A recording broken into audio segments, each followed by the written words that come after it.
This is my first attempt at making a how-to video, so bear with me.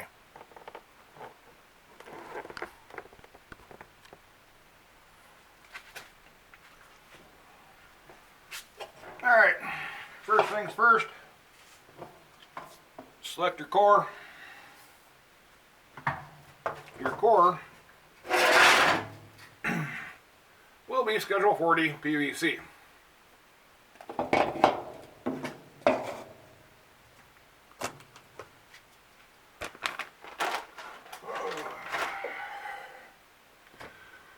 For most short swords, okay, anything up to 3 foot, half inch can work up to 3 foot, but it gets flimsy after that. 3/4 inch internal diameter at Schedule 40 will work up to 5 foot at max. 1 inch will work up to 7 foot, but be really floppy. Anything bigger than that, you have to experiment. You can put pipe within pipe. You can put a smaller pipe in here if it'll fit, or cut it down and force it. Cut it all the way down if you have the right tools. But right now we're just going to deal with a flat blade. And my pop.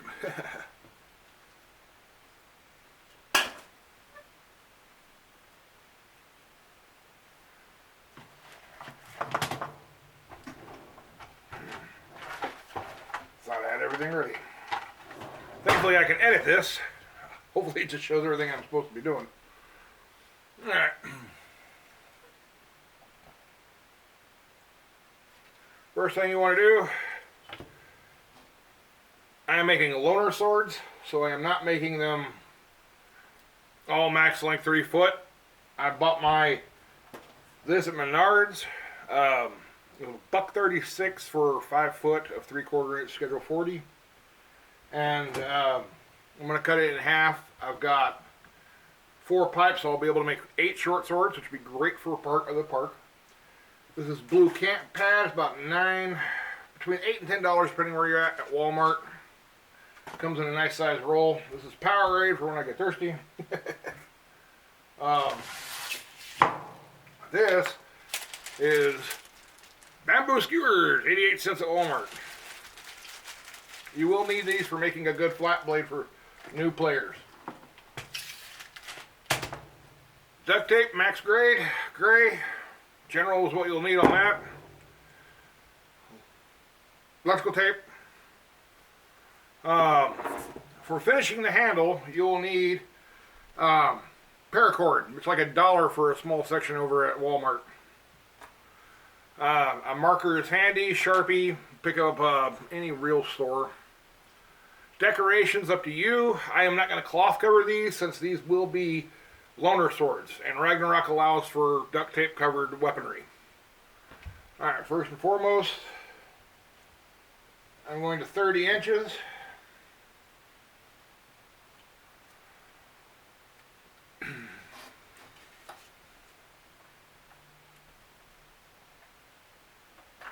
Oh, if we suddenly hear a weird grinding noise on this video, that will be because the blower has started making weird noises lately. You'll need one of these, PVC cutter. You can get a fancy one like I've got. You can get a simple one. You can just have a saw. I like these because they take a lot less time. Now remember, if you're making short swords, max length you're allowed for a short is 36 inches. You will need 2 inches on this for each stab tip. If you have a double-ended stab tip here and a stab tip here, you'll need to cut 4 inches off. If you just have your standard courtesy padding, you want 1 inch. 2 inches for the stab tip, so you want your 36 minus 3, and there you have 33 inches. These are 30 inches because I am making multiple swords as quickly as I can.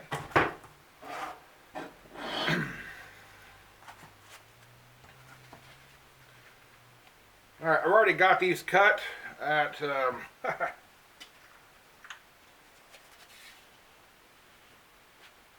20 1/4 inches. And that is what I'm going to be doing. The blades, this will give a little extra hand reach for those with bigger hands or the smaller people who need two-handed grip.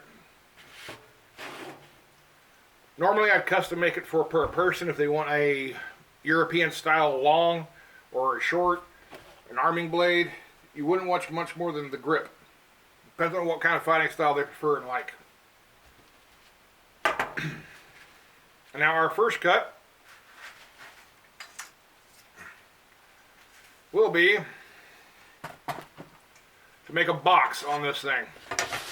The box is the core. There are many different types. The one I'm using right now, we only need this foam.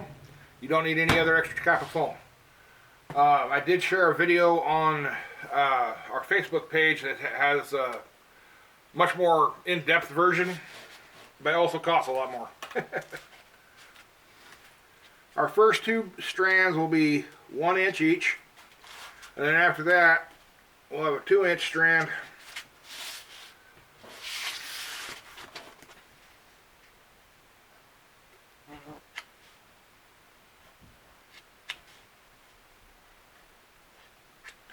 Now these were not specifically pre-cut for this. This is literally leftovers from a shield I finished making recently.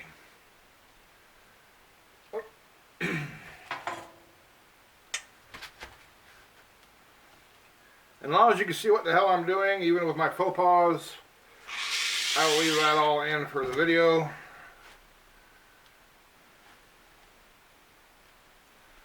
If I am talking a little loud, it's because I do not know how loud this is going to come out on the video, so I'm making sure it's loud. Plus, I am currently listening to Five Finger Death Punch in my headphones.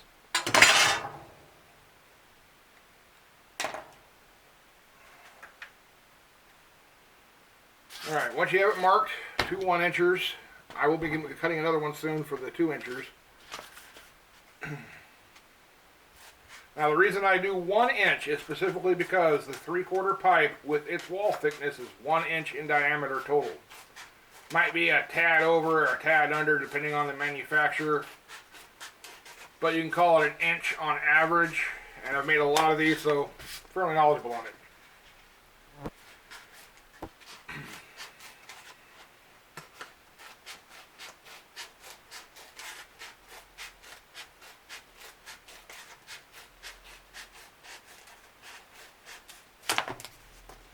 Oh, and don't throw away any good foam. Like this strip here, that's a leftover. I can end up using it as a first part of a box on another sword. In fact, I probably will on the next blade we make. Or I make, because after I film this one being made, I'm not really going to screw with videotaping the rest. Unless I end up screwing this up and that's not filming shit.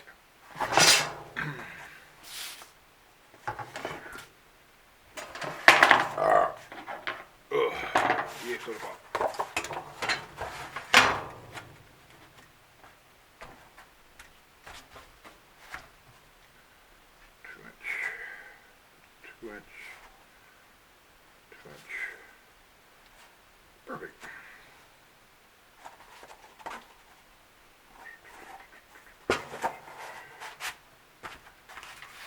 Once you finish the core box, you will need additional 2-inch pieces.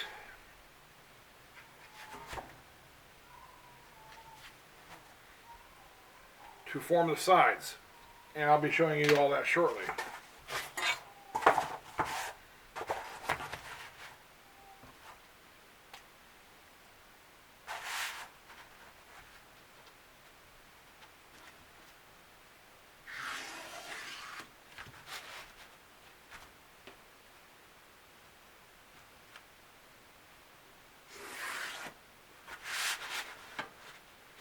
If while you're doing one of these and you feel like you've got a measurement that's slightly off, go ahead and double check.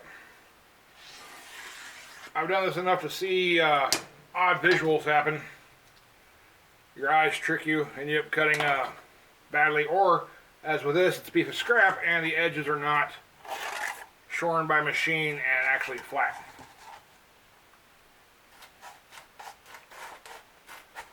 Alright, by Ragnarok rules, the minimum padding you want from edge of core to edge of strike surface. For a strike surface is 1 inch. That is minimum. That will prevent anything other than a possible bruise, and it'll be safe to use. We have our own eye socket legal rule, which means the ends have to be at least 2.5 inches across, even though we do require eye protection for Ragnarok.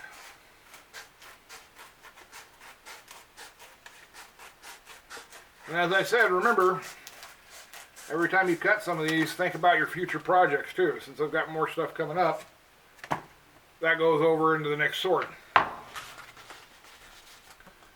Alright. Give me a second to put up my tools.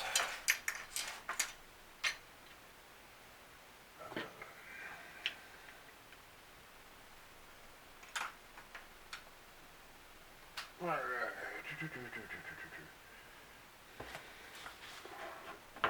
Set aside my big 2 inches, and we'll start doing the box. Here's where you want your strong duct tape. You want duct tape that will, you want max strength. If you can, yeah, it's a little bit more expensive. Max strength is good. Contractor grade is good. Gorilla tape is godly, but it adds weight. Significantly adds weight. You may not believe me, but it does. What I like doing is I'll do both sides of the box in one quick dash, and you need about 6 pieces of tape for that, 3 per side. Alright, first thing we do,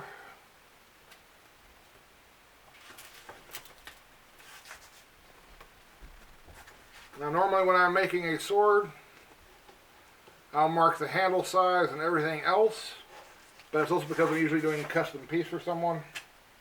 Right now, this is just loaner blades, so a little sloppiness is accepted as long as it is safe and sturdy.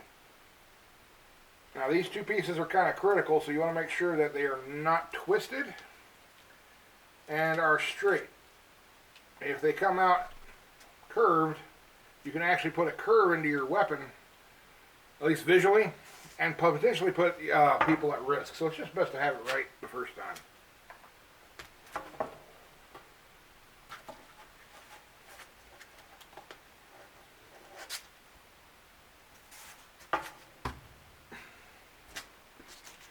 And this right here is the first side done.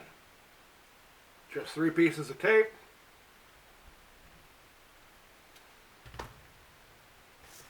Now, putting on the opposite side, just lay it down like that. Make sure it's on the opposite end. We are making a square box, not a triangular pyramid.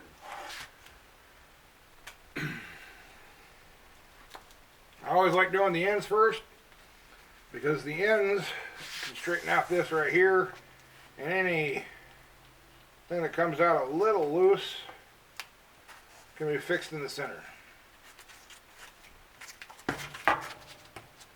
Now you am noticing, I hope you're noticing, that I am shutting this down and make sure it's got a good grip.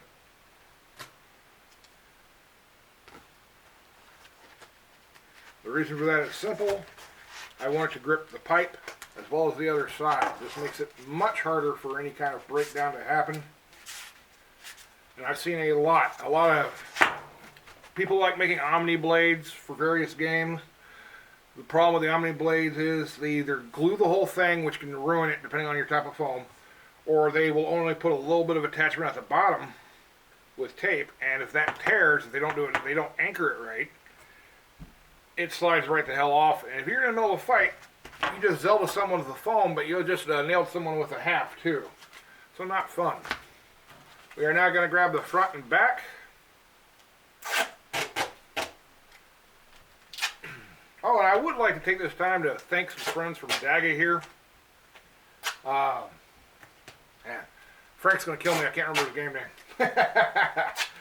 But Daga here is kind of the granddaddy of the wound system LARP. Spawned off a couple other games called Belagarth, Ampguard. Though I would say the SCA is the granddaddy of it all, but the SCA, some people in the SCA seem to get upset if you call them a LARP, even though they are live action role playing historical figures. But I think that more has personal temperament to do than accuracy involved. As you see, we are lining it up on the end here. The reason for that is we'll be putting the stab tip off the box, and then we'll be building the strike edges off of the box to make sure that actually covers and reinforces the stab tip.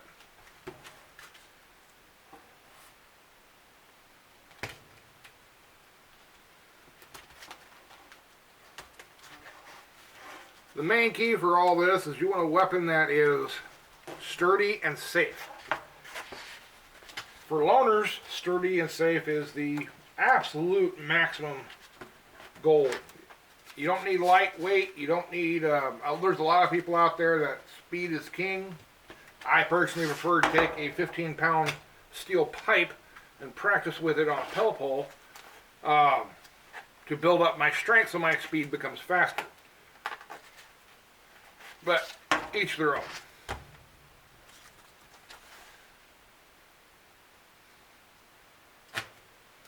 I know I am adding a monologue to this, but that is because I am trying to keep both of us entertained while we are working on the demo model.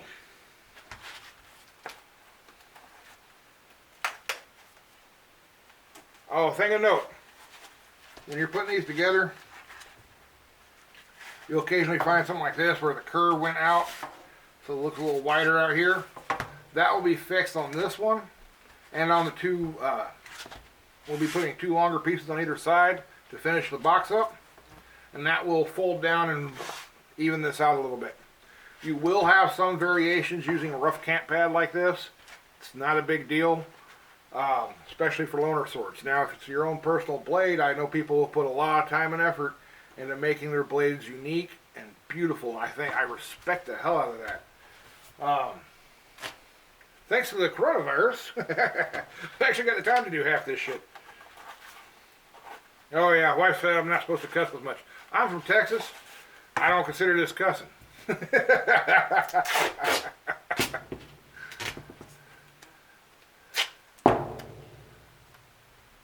Alright, here is the part where I'm going to do a fold. Notice I've got the top piece. I don't need not half and half, half on the top, half on the side. This will pull that flat curve down, smooth it out real good. Now, there's little wrinkles, it's not a big deal. This is kind of the core piece. You're actually going to be adding another layer on here after we finish this part.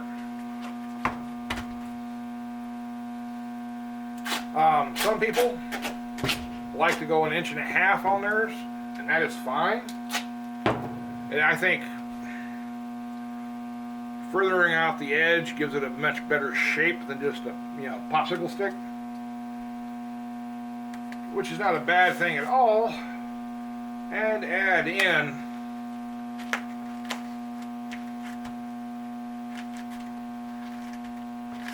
it goes a good way. Alright, see here I put a little bit too little right here, so it's not gripping well. Easy solution to that. And if you put a little extra tape on the core of your weapon, on the base square, it is not a bad thing. It will make it heavier, but it makes it sturdier and last longer. The one point where you really, really want to pay attention to any kind of folds, curves, curly cues is on the outer layer, because a fold can turn into a cut in a bad hit. There we go.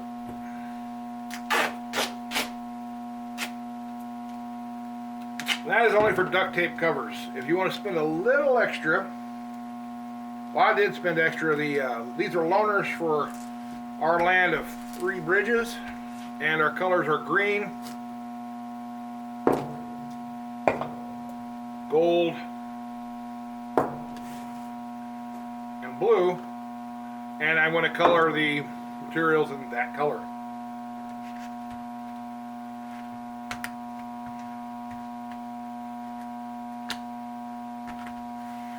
They don't have to be super pretty decorated, but your inner layer has to be sturdy as hell. Your outer layer needs to be bone, tendon, meat, and skin.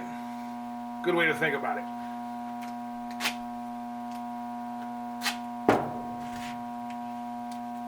Probably gonna look back in a few years of these early videos and laugh my ass off at how unprofessional they are. But that's fine.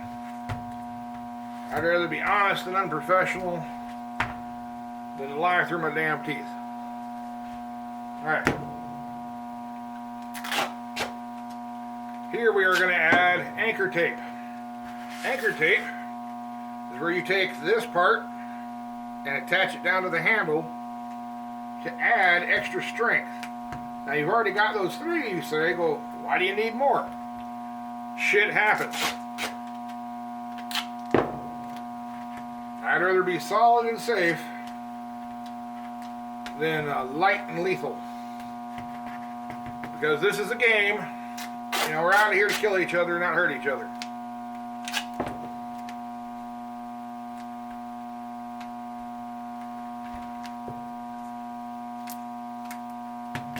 Another point,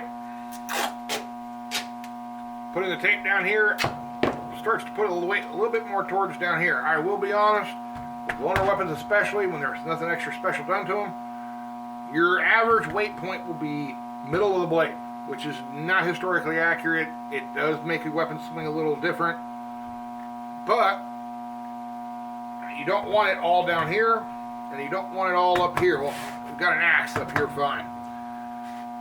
You want the weight right about here. There's a few ways to do that, and I will be pushing the weight. Right now, the weight is probably down here somewhere. What we'll eventually do is put a cross guard here, and the pommel here. But since I'm not going to be adding anything to it other than tape, it'll still balance somewhere between here and here, which isn't bad.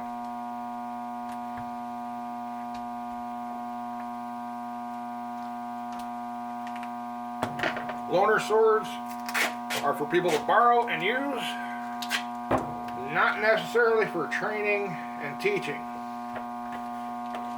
That comes when they can make their own stuff or get someone else to make it for them.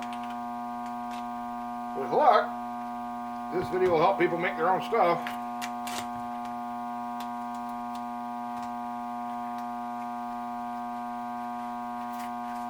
It'll come in handy for many people. Let's see.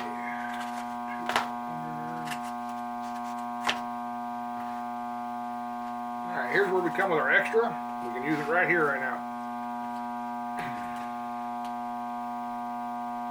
The extra side can become the side of the stab tip.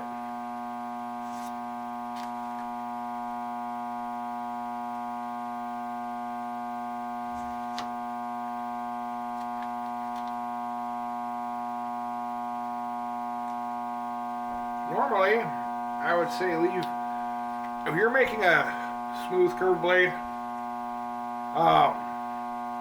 last half inch is going to be one layer, is going to be one of these going from here all the way around to here again, you know, one side to the other.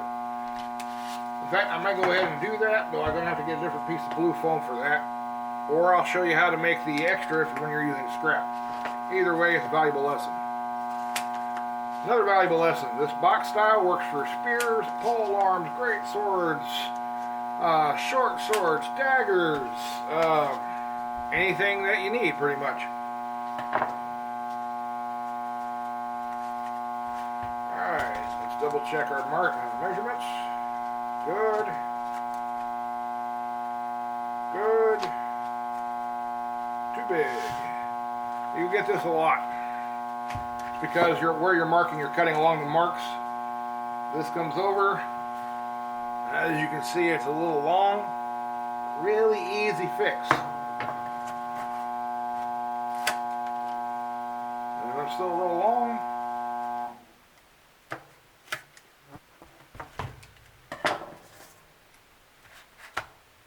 Now for the top,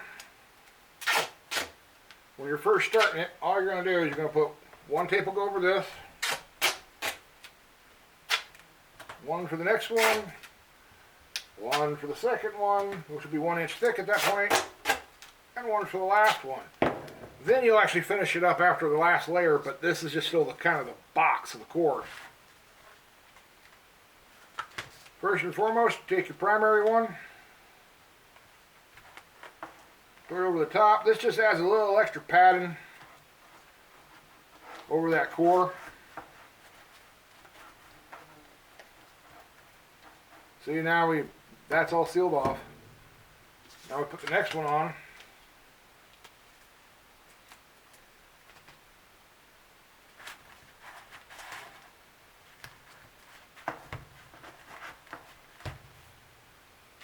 Now, if you want to be really thorough, you put double layered all the way down, but I found that is a little excessive. So what I'm doing is changing the tape side with each layer, and then I'll finish it off with one, binding the whole thing down. I found this works really great for making a good solid stab tip that can actually be struck with and not too much weight, and it won't fall apart, jiggle, fall off. I actually had that happen on my very first pair of swords I bought from someone, and it was Turslin and Effler. Mordred. I think he was the one who sold me my first pair of swords. Can't remember how much it was. I think it was like 30 for a pair, which at the time was good. But he had 6 inches from past the pipe to the end, and they tore off really quick.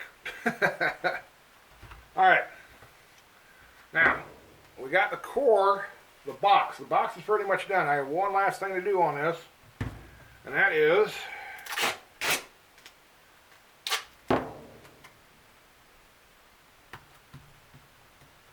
now this covers the 1.5 inches that I got on foam right here, plus onto the box itself.